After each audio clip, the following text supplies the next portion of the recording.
American laser weapons. The U.S. is spending roughly $1 billion a year to develop directed energy weapons. The U.S. Air Force, Navy, and Army are all working on such weapons, all partnering with Lockheed Martin and other contractors, and all making progress.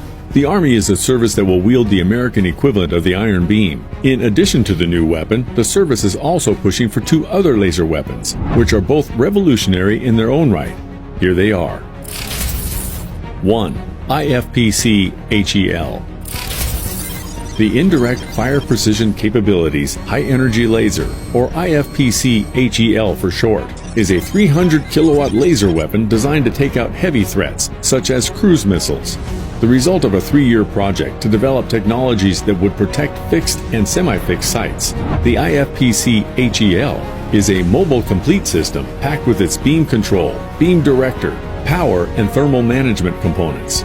In 2022, Lockheed Martin supplied the Department of Defense with a 300 kilowatt laser that could be integrated into the IFPC-HEL. It is the most powerful laser that Lockheed Martin has produced to date.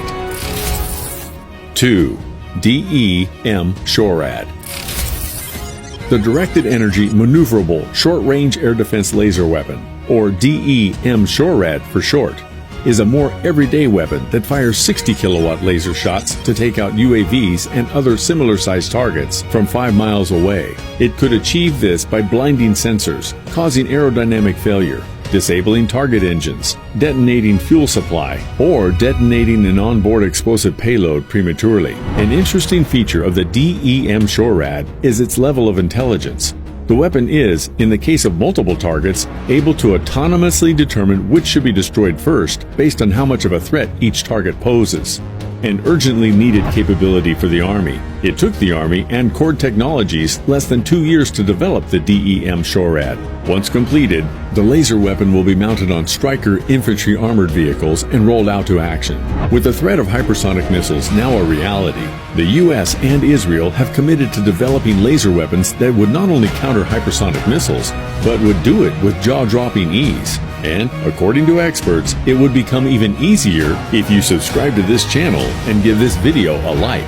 So do that now, and thanks for watching. This right here is a high-powered green laser diode array. Thanks to Big E Cheese and some sketchy operation deep in the heart of China, I was able to get my hands on this. Check out those scratched off part numbers. Nothing suspicious there, right? Even more hilarious is that the manufacturer denies that these even exist, so you know it's gotta be good. I've been waiting for years to get my hands on one of these things. In fact, my insane 100-watt handheld laser build was based on similar cursed laser tech. I figured a green version of this was inevitable given enough time, and close to 3 years later, it's finally here. Obviously, this thing is perfect for the mega-scale laser pointer. Since laser diodes are ridiculously easy to kill, I guess I should probably run this thing on a bench supply to make sure it actually works before I try building anything with it. Alright, here goes nothing. Wow, that is a lot of light. I'm only giving it a fraction of its rated power there too. That's insane. This is going to make the brightest portable laser I've built yet, and that's saying something. If you look closely there, you can see all the individual beamlets that make up the overall beam. That looks really cool. Ow! Well, it looks like my beam stop is about to catch on fire, so I better kill it. I've ever built, but it's definitely the brightest. Now I'll be honest, there really aren't many valid uses for something like this because it's dangerous in nearly every single way possible. The blinding risk is off the charts. The drive circuit can deliver a lethal amount of voltage and current. The unprotected lithium pack inside might explode if something shorts out, and the beam itself is a huge fire hazard. I mean, really, the fact that it wasn't illegal to make is pretty much my only justification. Now regarding the whole fire hazard thing, I actually consider this a benefit. With a normal-sized green laser pointer, it can be hard to light a match, even with the overpowered ones.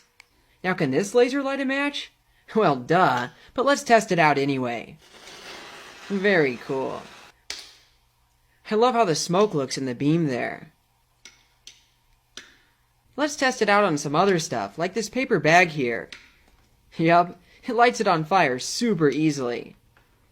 Interesting how the dye in the bag colors the flame a bit green there. Let's try some thin plastic. Ha! It shoots through it pretty much instantly. What a great metaphor for what it would do to your retinas if you weren't wearing goggles when using it. Here's some newspaper that's been dipped in the lithium chloride solution. Lithium. This is always a fun one. Here I have a celluloid ping pong ball. Until recently, ping pong balls were made out of highly flammable nitrocellulose, but nowadays they're usually made from much less chemically exciting polymers. How unfortunate. Speaking of nitrocellulose, let's try that with a much higher nitrated form, like in this flash paper. Yup, gone pretty much instantly. How about some balloons?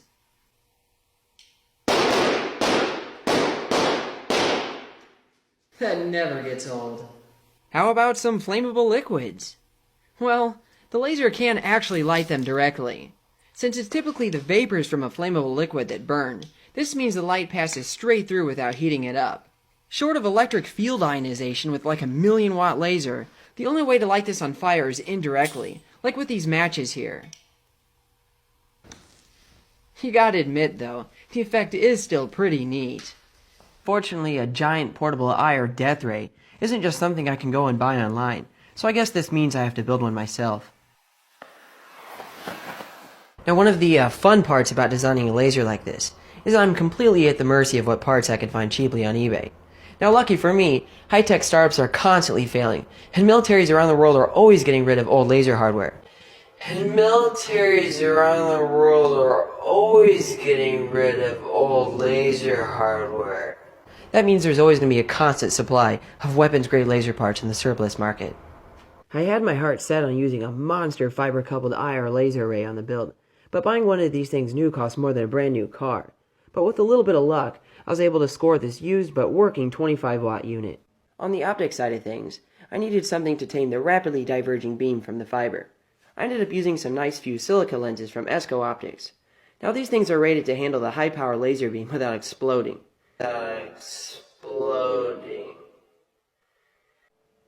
And here is the terrifying finished product.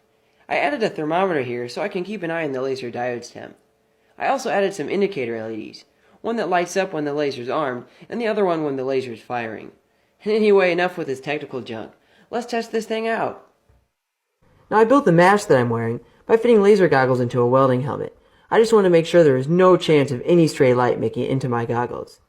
Now the funny thing is that I can't see this light at all. It's completely invisible to me. The only reason I know it's on is from this indicator light I stuck on it. But that being said, I'm sure it looks like I'm holding a bolt of lightning on the IR camera. That's pretty crazy to me.